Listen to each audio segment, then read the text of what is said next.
નમસ્કાર. આ વિડીયો છે ધોરણ 10માં ગુજરાત માધ્યમિક શિક્ષણ બોર્ડ દ્વારા પ્રકાશિત હોમ લર્નિંગ એક્ઝામ્પલર પ્રકરણ 10 પ્રકાશ પરાવર્તન અને વક્રીભવનનો આપણે જોઈશું. અહીંયા એક્ઝામ્પલરનું સોલ્યુશન. તમારે સૌથી પહેલાં ધ્યાન રાખવાની વાત એ એક્ઝામ્પલર સોલ્યુશન અથવા તો કોઈપણ MCQ તમને આપેલા હોય, ક્વેશ્ચન આપેલા હોય, એના સોલ્યુશનમાં સૌથી પહેલી વાત પ્રશ્નને બરાબર ધ્યાનપૂર્વક સમજવાનો. જો એક વખતમાં તમને પ્રશ્ન ન સમજાય તો એને રકમ પાછી વાંચો.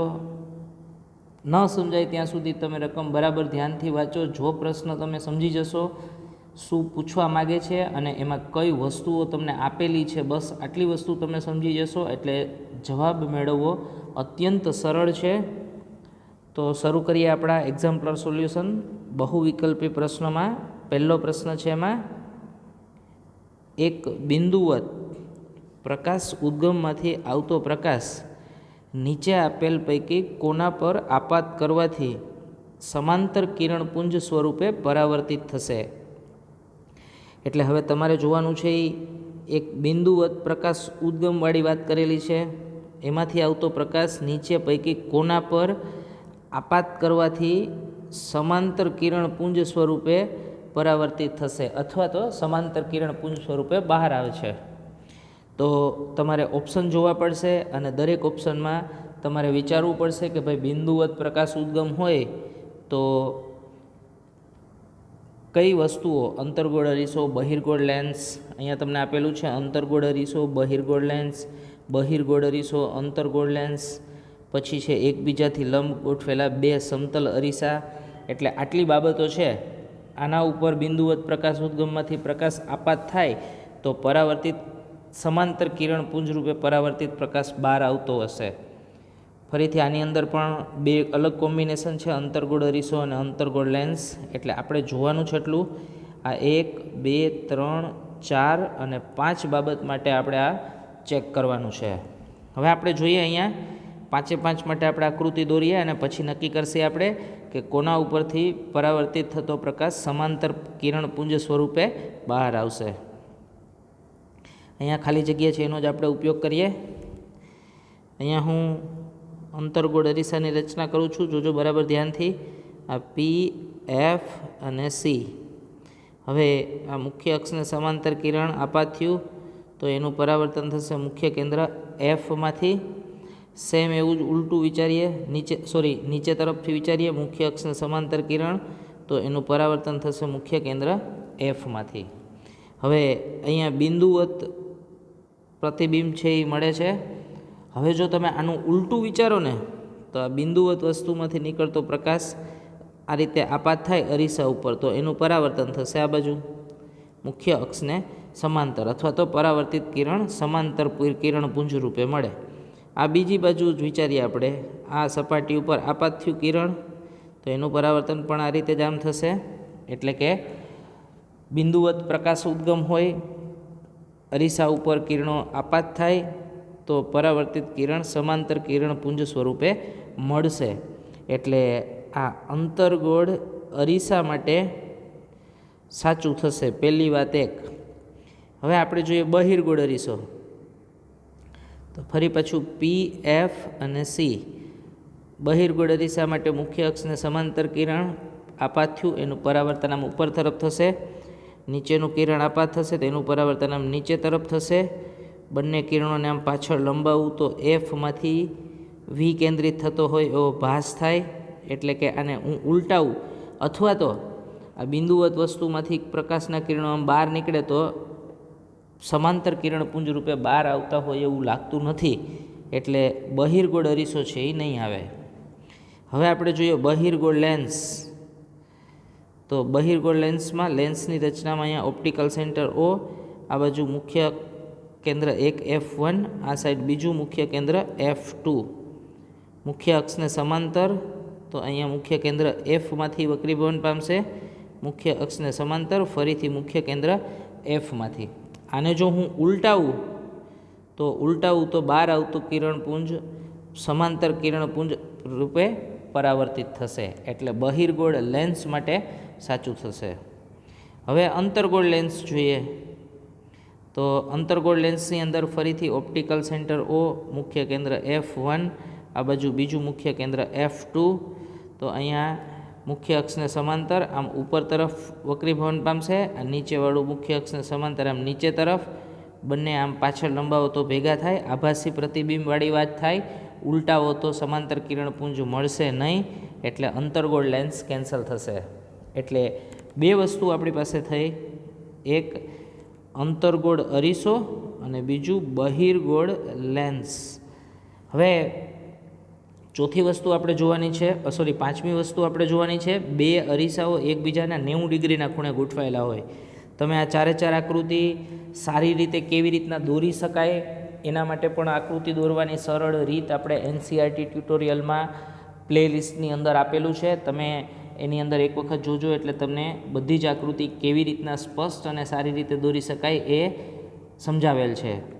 હવે હું આ ચારે ચાર કાઢી નાખું છું. પાંચમો ઓપ્શન ચેક કરીએ.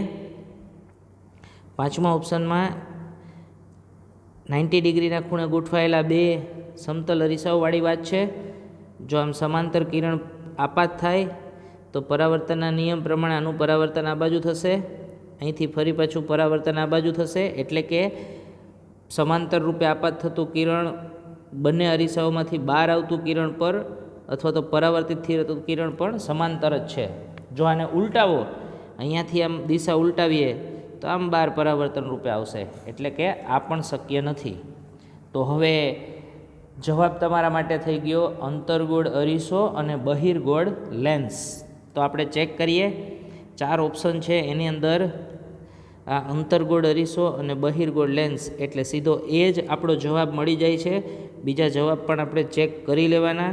બહિર્ગોળ અરીસાવાળી વાત છે તો એની અંદર નથી મળતું, અંતર્ગોળ લેન્સમાં પણ નથી થતું, એકબીજાને લંબ આમાં પણ નથી મળતું, અંતર્ગોળ અરીસામાં મળે છે પણ અંતર્ગોળ લેન્સમાં નથી મળતું, એટલે આપણો જવાબ થઈ જશે એ. જોઈએ એના પછીનો, એક 10 મિલીમીટર લાંબી સોય 10 મિલીમીટર લાંબી સોય અંતર્ગોળ અરીસાની સામે ઊભી રાખેલ છે. એટલે હવે અંતર્ગોળ અરીસો છે, એની સામે 10 મિલીમીટર લાંબી સોય ઊભી રાખેલ છે, એટલે વસ્તુનું ઊંચાઈ આપણને આપેલી છે, h આપણને આપેલું છે, h બરાબર 10 મિલીમીટર. તમે કેટલી માહિતી આપેલી છે એ અલગ તારવશો તો પણ તમને ખ્યાલ આવશે. આ સોયનું 5 મિલીમીટર લાંબુ પ્રતિબિંબ દર્પણ સામે 30 સેન્ટીમીટર દૂર રચાય છે. એટલે વસ્તુ 10 મિલીમીટરની છે, પ્રતિબિંબ 5 મિલીમીટર મળેલું છે, એટલે અંતર્ગોળ અરીસામાં પ્રતિબિંબ અંતર આપણે h ડેશ કહીએ છીએ. અંતર્ગોળ અરીસામાં એક જ જગ્યાએ પ્રતિબિંબ મોટું મળે, P અને F વચ્ચે વસ્તુ હોય તો. અત્યારે પ્રતિબિંબ નાનું મળે છે, એનો મતલબ એમ કે વાસ્તવિક અને ઉલટું હશે, એટલે h ડેશ થઈ જશે -5 મિલીમીટર. લાંબુ પ્રતિબિંબ દર્પણ સામે 30 સેન્ટીમીટર દૂર રચાય છે, એટલે હું અહીંયા V લખી નાખું, V બરાબર -30 સેન્ટીમીટર. તો અરીસાની કેન્દ્ર લંબાઈ કેટલી હશે, એટલે કે F બરાબર ક્વેશ્ચન માર્ક. હવે જેટલી માહિતી આપેલી છે બરાબર તમે ધ્યાનથી જોઈ લો. ફરી પાછું 10 મિલીમીટર લાંબી સોય અંતર્ગોળ અરીસાની સામે 10 મિલીમીટર લાંબી એટલે વસ્તુની ઊંચાઈ આપેલી છે. સોયનું 5 મિલીમીટર લાંબુ પ્રતિબિંબ એટલે પ્રતિબિંબની ઊંચાઈ આપેલી છે -5, પ્રતિબિંબ અંતર આપેલું છે -30. તો કેન્દ્ર લંબાઈ F કેટલી થાય એ આપણે શોધવાનું છે. તો આપણે દાખલો ગણીએ. અહીંયા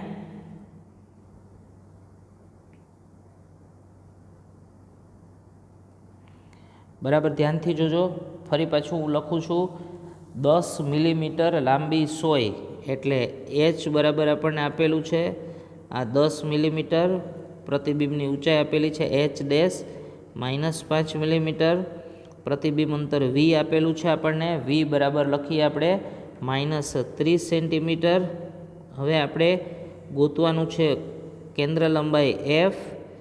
તો હું મોટવણીના સૂત્રનો ઉપયોગ કરું. મોટવણી M બરાબર h ડેશ અપોન h બરાબર થઈ જશે -V અપોન U. તો અહીંયા ફરી પાછું મોટવણી m બરાબર h ડેશ એટલે -5, h એટલે 10, એટલે આપણે અહીંયા લખી શકીએ મોટવણી m બરાબર -1/2. હવે તમે જોઈ શકશો આ મોટવણીના બરાબર બીજી વસ્તુ આવું લખેલું છે -v/u, એટલે હું અહીંયા લખી નાખું છું -v/u is equals two -1/2. Minus minus plus થઈ જશે એટલે u બરાબર આ u આ બાજુ ગુણાઈ જશે, v અહીંયા આવી જશે એટલે u બરાબર 2v. ફરી આગળ આ u બરાબર 2, vની કિંમત છે -30, એટલે અહીંયા થઈ જશે u બરાબર -60 સેન્ટીમીટર. હવે આપણે તો કેન્દ્ર લંબાઈ f ગોતવાની છે. હવે મારી પાસે v છે, u છે, તો હું અરીસાના સૂત્રનો ઉપયોગ કરી અને f સરળતાથી મેળવી શકીશ. અહીંયા હું લખું છું અરીસાનું સૂત્ર 1/f બરાબર 1/u પ્લસ 1/v, એટલે 1/f બરાબર 1/uની કિંમત થશે -30 પ્લસ અહીંયા 1/vની કિંમત થશે -60. સોરી, યુની કિંમત છે -60. આપણે અહીંયા આ બે સ્ટેપમાં ઉલટી કિંમત લખી નાખી છે, પણ આમ લખો તોય જવાબ તો મળવાનો જ છે. યુની કિંમત છે -60, એટલે અહીંયા -60 લખી નાખું છું. વીની કિંમત છે -30, એટલે -1/30. આ માઇનસ ઉપર લઈ લીધા છે સીધા. તો હવે 1/f બરાબર લસા થઈ જશે 60. અહીંયા ઉપર આવી જશે તમારી પાસે -1, અહીંયા ઉપર આવશે -2, એટલે 1/f બરાબર -3/60. આ તમે નોટબુકની અંદર બરાબર રફ વર્કમાં અથવા તો નોટબુકમાં લખી લેજો. હું આગળ વધારું છું દાખલો. અહીંયા 1/f બરાબર -3/60 આપણને મળી ગયું. અહીંયા 1/f બરાબર -3/60. બંને બાજુ વ્યસ્ત કરું તો f બરાબર -60/3. તો f બરાબર જવાબ આવી જશે -20 સેન્ટીમીટર. એટલે કેન્દ્ર લંબાઈનો જવાબ આવી ગયો -20 સેન્ટીમીટર. હવે આપણે ઓપ્શન ચેક કરવાના છે. તો જોઈએ ઓપ્શનમાં આપણે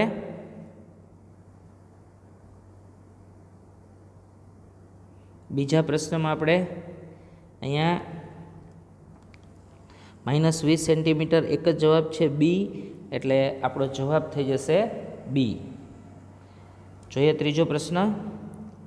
નીચે આપેલ પૈકી કઈ પરિસ્થિતિમાં અંતર્ગોળ અરીસો કોઈ વસ્તુનું વસ્તુ કરતાં મોટું અને વાસ્તવિક પ્રતિબિંબ રચે છે?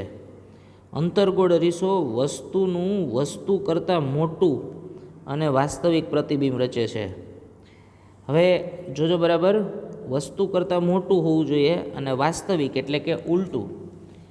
ફરી પાછું એનસીઆરટી ટ્યુટોરિયલ આકૃતિઓ સરળ રીતે દોરવાની રીત આપેલી છે, પ્લેલિસ્ટમાં જોશો એટલે મળશે. અંતર્ગોળ અરીસા માટે અલગ અલગ 6 જગ્યાએ વસ્તુ મૂકેલી છે અને એના વડે રચાતા પ્રતિબિંબ કઈ જગ્યાએ મળે છે એ સમજાવેલ છે. તમે એક વખત ફરીથી જોઈ લેજો. આપણે અહીંયા જોઈએ, જ્યારે વસ્તુને વક્રતા ત્રિજ્યા જેટલા અંતરે મૂકવામાં આવે એટલે આવું આ PFC, જો વસ્તુને અહીંયા C ઉપર મૂકવામાં આવે તો તમને ખબર છે પ્રતિબિંબ C ઉપર જ મળે અને વસ્તુ જેવડું જ મળે, એટલે પહેલો જવાબ તો નહીં આવે.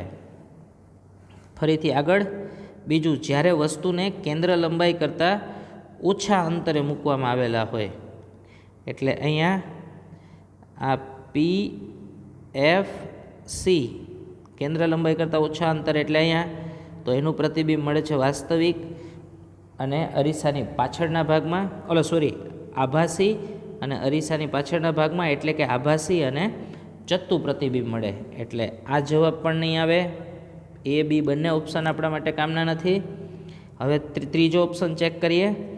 વસ્તુને મુખ્ય કેન્દ્ર અને વક્રતા કેન્દ્ર વચ્ચે મૂકેલી હોય, એટલે અહીંયા હવે PFC વસ્તુને મુખ્ય કેન્દ્ર એટલે કે એફ, વક્રતા કેન્દ્ર એટલે સી એમની વચ્ચે મૂકેલ હોય તો આમાં પ્રતિબિંબ તમને અહીંયા મળશે, મોટું પ્રતિબિંબ મળશે, વાસ્તવિક અને ઉલટું મળશે. કેવી રીતના પ્રતિબિંબની રચના થાય જોવી હોય તો મુખ્ય અક્ષને સમાંતર કિરણ હોય એનું પરાવર્તન થશે મુખ્ય કેન્દ્ર એફમાંથી, બીજું કિરણ મુખ્ય કેન્દ્ર એફમાંથી પસાર થતું હોય તો એનું પરાવર્તન પણ મુખ્ય અક્ષને સમાંતર થશે. તો તમને પ્રતિબિંબ સીથી દૂર વસ્તુ કરતાં મોટું મળશે. તો આપણે એ જ પૂછેલું છે, વસ્તુ કરતાં મોટું પ્રતિબિંબ અને વાસ્તવિક એટલે કે અહીંયા ઉલટું પ્રતિબિંબ મળે છે. તો સી છે એ આપણો જવાબ થઈ જશે. આપણે એના પછી પણ ચેક કરવું પડશે. જોઈએ, વસ્તુને વક્રતા ત્રિજ્યાથી વધુ અંતરે મૂકેલી હોય એટલે ફરી પાછું પી એફ સી. હવે સીથી દૂર મૂકેલી હોય તો તમને ખ્યાલ છે પ્રતિબિંબ મળતું હતું વાસ્તવિક, ઉલટું અને વસ્તુ કરતાં નાનું સી અને એફની વચ્ચે, એટલે આપણો જવાબ થશે સી. જોઈએ એના પછીનું, કોઈ પ્રકાશના કિરણને માધ્યમ એમાંથી માધ્યમ બીમાં પ્રવેશ કરતું દર્શાવે છે. એટલે આકૃતિ 10.1 પ્રકાશનું કિરણ માધ્યમ એમાંથી બીમાં પ્રવેશે છે. અહીંયા તમે આકૃતિ ધ્યાનથી જોશો તો આ બાજુ માધ્યમ એ છે, કિરણ અહીંયાથી આમ જાય છે માધ્યમ એમાંથી કેમાં પ્રવેશે છે? માધ્યમ બીમાં. તો માધ્યમ એને સાપેક્ષ માધ્યમ બીનો વક્રી ભવનાંક ખાલી જગ્યા છે. તમને આપણે આગળ શીખવાડેલું છે એને સાપેક્ષ બીનો વક્રી ભવનાંક જેનો હોય એ પહેલાં લખાય, એટલે આમ લખી શકાય એન બી એ, એટલે આને લખાય એને સાપેક્ષ બીનો વક્રી ભવનાંક. આના સૂત્ર પણ તમને સમજાવ્યા હતા. જો એનના સ્વરૂપમાં લખવું હોય તો લખી શકાય એન બી છેદમાં એન એ. એટલે આપણે હવે ખરેખર આ ગોતવાનું છે એન બી છેદમાં એન એ. હું અહીંયા આ પોઈન્ટ પાસે સ્નેલનો નિયમ વાપરું તો સ્નેલનો નિયમ શું છે?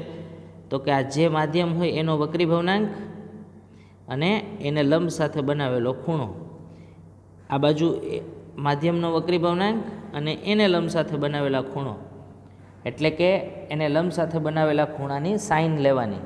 હું સ્નેલનો નિયમ લખું સપોઝ આ પી બિંદુ પાસે, તો તમે જોજો આવી રીતના લખી શકાય એન એ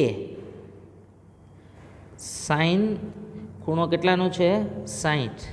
આ બાજુ એનો વક્રી ભવનાંક એન બી લંબ સાથે બનાવેલો ખૂણો કેટલાનો છે? 45, એટલે સાઇન 45. આ તમે યાદ રાખજો, આ સ્નેલના નિયમનું વ્યાપક સ્વરૂપ છે. કેવી રીતના લખી શકો?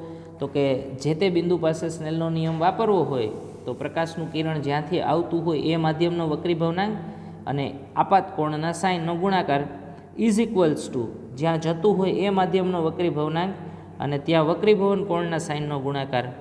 એટલે એને સાઇન થીટા 1 બરાબર એન બી સાઇન થીટા 2 અથવા તો n1 સાઇન થીટા 1 બરાબર n2 સાઇન થીટા 2.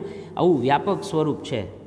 હવે આપણે તો જોઈ છે અહીંયા માધ્યમ બીનો વક્રી ભવનાંક એને સાપેક્ષ એટલે એન બી એ એટલે કે એન બી અપોન એને. તો હવે હું આ સૂત્રમાં એન બી અપોન એને કરું તો અહીંયા આવું લખી શકાશે ભાઈ એન બી આ સાઈડથી એને આના છેદમાં વહી જશે એટલે એન બી અપોન એને. તો અહીંયા થઈ જશે સાઇન 60 છેદમાં સાઇન 45. હવે એકદમ સરળ છે. સાઇન 60 એટલે થશે √3/2 સાઇન 45 એટલે 1/√2 is equals to N B upon એને. ફરી પાછું સાદુરૂપ આપણે આપીએ. અહીંયા √3/2 મલ્ટીપ્લાઈડ બાય આ √2/1 થઈ જશે is equals to N B upon એને. આ 2ને આપણે આવી રીતે લખી શકાય √2 ઇન્ટુ √2, એટલે આવું થઈ જશે. હું અહીંયા સાદુરૂપ આપું છું, જોજો √3/2 છે એને આમ લખું છું √2 ઇન્ટુ √2 ઇન્ટુ ઉપરના ભાગમાં છે √2/1. આ એક √2 ઉડી જશે તો √3/√2 આપણો જવાબ થશે. તો તમે જોઈ શકશો √3/√2 વાળો જવાબ એક જ છે એ જવાબ, એટલે આપણો જવાબ થઈ જશે √3/√2. એકદમ સરળ છે. તમે ધ્યાનથી જોજો, ગણતરી તમારી રીતે કરવાની પણ ટ્રાય કરજો. એટલે સરળતાથી આવડી જશે. જોઈએ આગળ. પાંચમા એમસીક્યુની અંદર પાંચમા એમસીક્યુમાં આકૃતિ 10.2માં દર્શાવ્યા પ્રમાણે પ્રકાશનું એક કિરણ માધ્યમ એમાંથી માધ્યમ બીમાં પ્રવેશે છે. એટલે અહીંયા માધ્યમ એ છે, આ માધ્યમ બી છે, આ બાજુ આ માધ્યમ બી અને માધ્યમ એ. હવે તો માધ્યમ એ ને સાપેક્ષ માધ્યમ બીનો વક્રી ભવનાંક ખાલી જગ્યા થશે. એ ને સાપેક્ષ બીનો વક્રી ભવનાંક એટલે NB/NA. હમણાં જ આપણે જોઈ ગયા, આપાત કિરણે લંબ સાથે બનાવેલો ખૂણો હોય એને આપાત કોણ કહેવાય.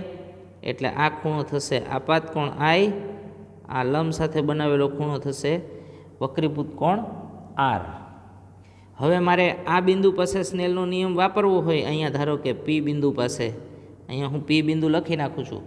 તો હમણાં જ આપણે સ્નેલના નિયમનું વ્યાપક સ્વરૂપ જોઈ ગયા. જે તે માધ્યમનો વક્રી ભવનાંક એને સાઇનનો ગુણાકાર, આપાત કોણના માધ્યમનો વક્રી ભવનાંક એના સાઇનનો ગુણાકાર. એટલે અહીંયા લખી શકાશે NA sin I is equals two NB sin R. મારે શું જોઈ છે?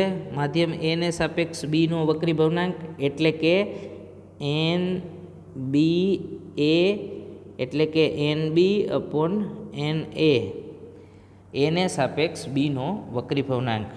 હવે હું NB/NA ગોઠવું છું અહીંયા, તો અહીંયા આવું થઈ જશે sin I છેદમાં sin R is equals two NB/NA. હવે તમે આકૃતિ ઉપરથી જોઈ શકશો કે ખૂણો I છે એ R કરતાં મોટો છે.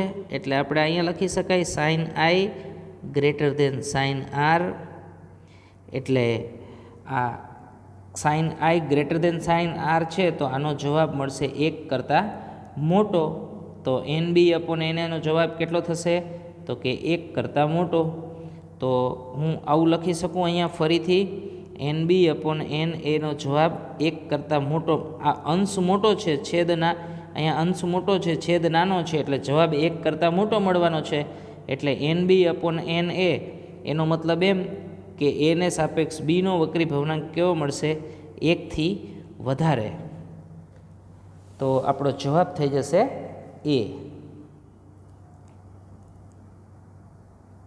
જોઈએ એના પછીનો છઠ્ઠો MCQ. આકૃતિ 10.3માં દર્શાવ્યા પ્રમાણે પ્રકાશના કિરણપુંજ કોઈ બોક્સના છિદ્રો A અને B માંથી આપાત થઈને અનુક્રમે C અને D માંથી બહાર આવે છે. આ A અને Bમાં આ બોક્સના છિદ્ર છે, આ A છિદ્ર છે, આ B છિદ્ર છે, એમાં આપાત થાય છે. આ C અને D માંથી બહાર આવે છે. બોક્સમાં નીચે દર્શાવેલ પૈકી શું હોઈ શકે? એટલે બોક્સની અંદર કઈ વસ્તુ હશે? તો કે તમને એવું કીધું છે કાચનો લંબઘન, બહિર્ગોળ લેન્સ, અંતર્ગોળ લેન્સ અને પ્રિઝમ. જોજો બરાબર, બહિર્ગોળ લેન્સ હોય તો બધા કિરણોને કોઈ બિંદુ પાસે ભેગા કરે. હવે અહીંયા ભેગા તો થતા નથી, એટલે બહિર્ગોળ લેન્સ નહીં હોય. અંતર્ગોળ લેન્સ હશે તો આ કિરણોને આમ દૂર લઈ જશે, એટલે એવું નથી થતું. પ્રિઝમ તો એનું વિભાજન કરી નાખશે, એટલે આ પણ નથી. હવે ઓપ્શન એક જ વધે છે, કાચનો લંબઘન. લંબઘન વડે થતું વક્રીભવન તમે આગળ જોઈ ગયા છો, આપણે ફરીથી કરીએ. અહીંયા આવો તમારે ગ્લાસ સ્લેબની રચના આવી ગઈ. ગ્લાસ સ્લેબમાં અહીંયા સપાટીને દોરેલો લંબ હોય તો આ એક આપાત કિરણ થયું. આપાત કિરણ આ રીતે વક્રીભવન પામે છે.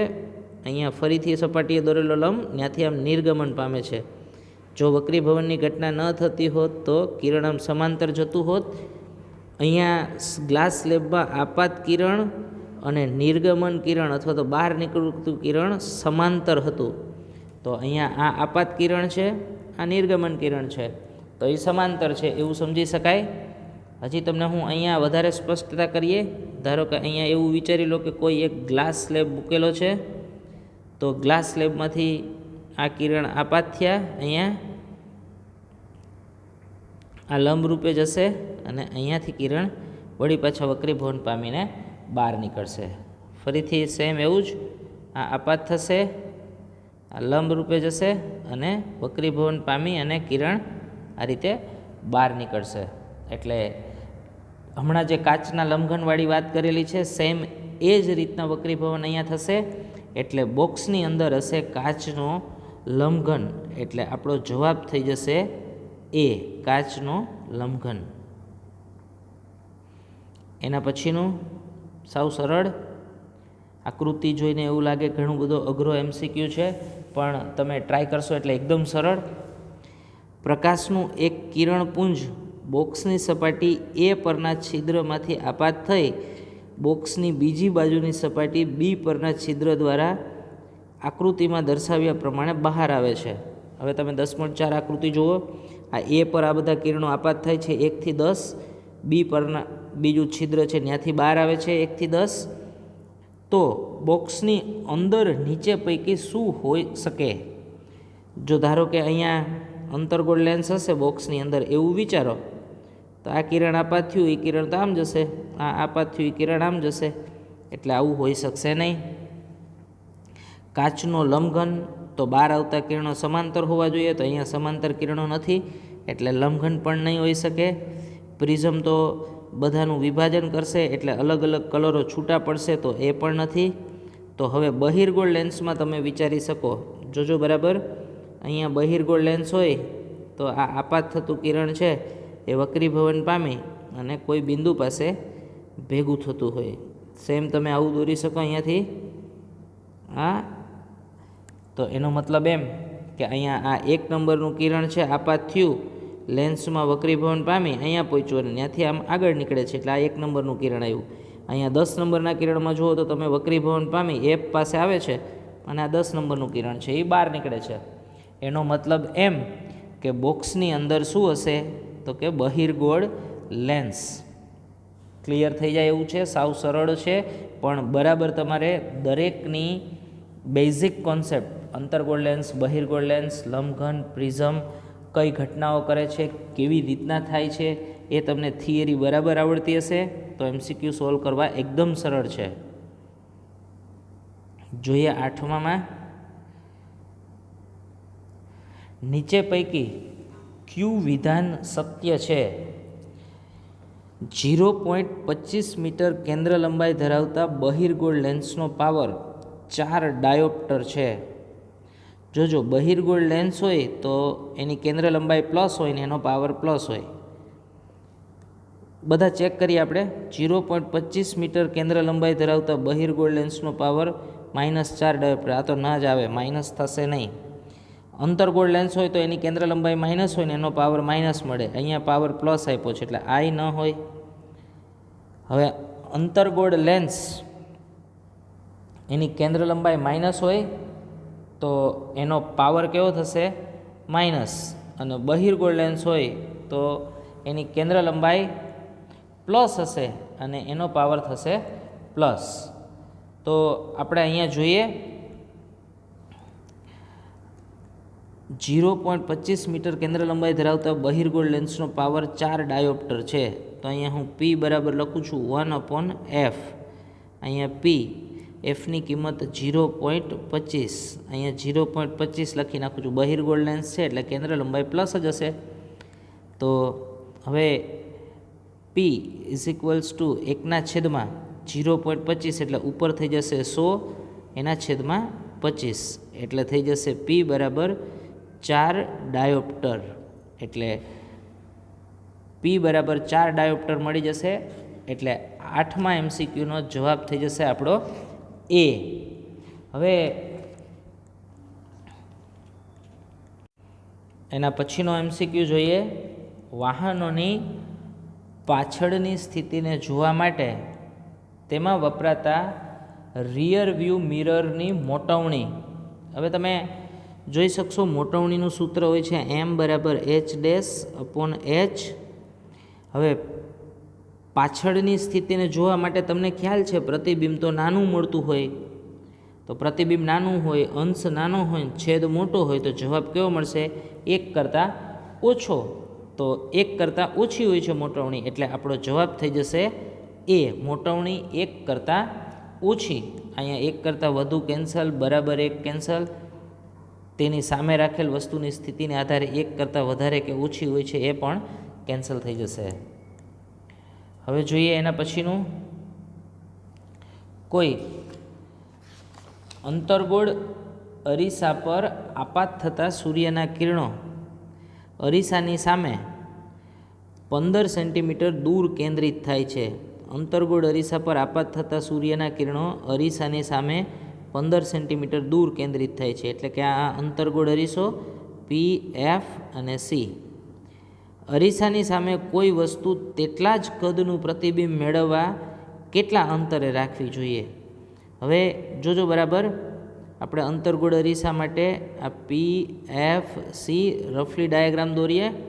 મુખ્ય અક્ષને સમાંતર કિરણ આ મુખ્ય કેન્દ્ર એફમાંથી પસાર થયું, ફરી મુખ્ય અક્ષને સમાંતર કિરણ મુખ્ય કેન્દ્ર એફમાંથી પસાર થયું, એટલે કેન્દ્ર લંબાઈ જેટલું અંતર છે એ મળ્યું, આ 15 સેન્ટીમીટર છે.